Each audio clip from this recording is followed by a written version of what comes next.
Yun. So, well, ito talagang si Homer Sison ay obvious na yung pagiging Ginebra haters. Nung una ang sabi niya ay depende sa taas kung paano mananalo ang Ginebra sa Northport.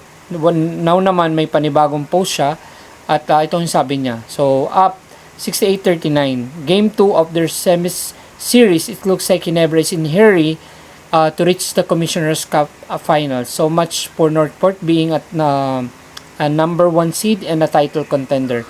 So well, nakita naman natin na lumaban naman hanggang huli ang Northport Batang Pier. Sadya lamang na sobrang lakas ng lineup ng Ginebra. So imagine, malakas na nga ang Ginebra ay nireactivate pa nila si Jeremiah Gray at unang tira nga ni Jeremiah Gray ay pumasok agad sa 3 points. So maganda ang naging insertion ni Jeremiah Gray sa Ginebra. So magbabalik pa nga si Isaac Go to complete the lineup ng Ginebra at madadagdagan pa nga ng firepower ang Barangay Ginebra. So yun, nanalo na ang Ginebra at hindi lamang nanalo kundi tinambakan ulit nila sa pangalawang pagkakataon ang Northport na umabot pa nga sa 35-point lead.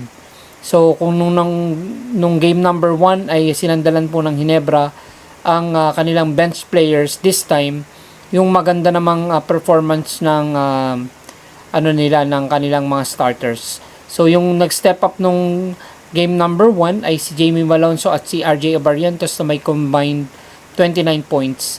This time naman nung sa game number 2 naman, ang nagpasiklab naman ay sina Japet Aguilar na may 31 points, 8 rebounds at saka 1 block.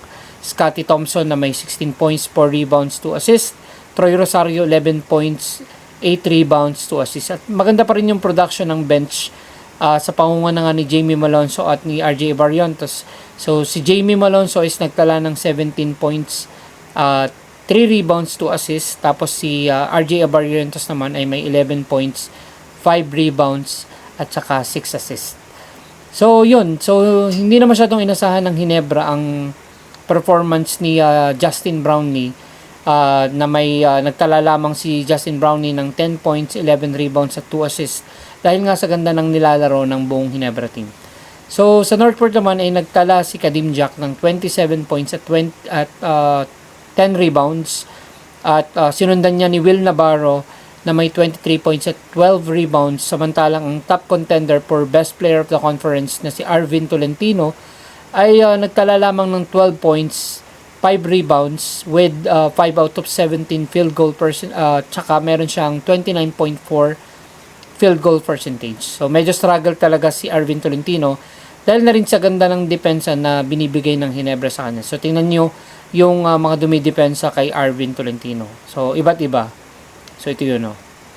So yun, nagtapos nga ang laro sa score na 119-106 pabor sa Barangay Ginebra at muling maghaharap ang Ginebra at ang Northport Batang Pier sa game number 3 sa linggo. So must win yan para sa Northport Batang Pier kasi kapag natalo po ang Northport sa game number 3, mas mahihirapan na silang makabalik from 0 to 3 deficit.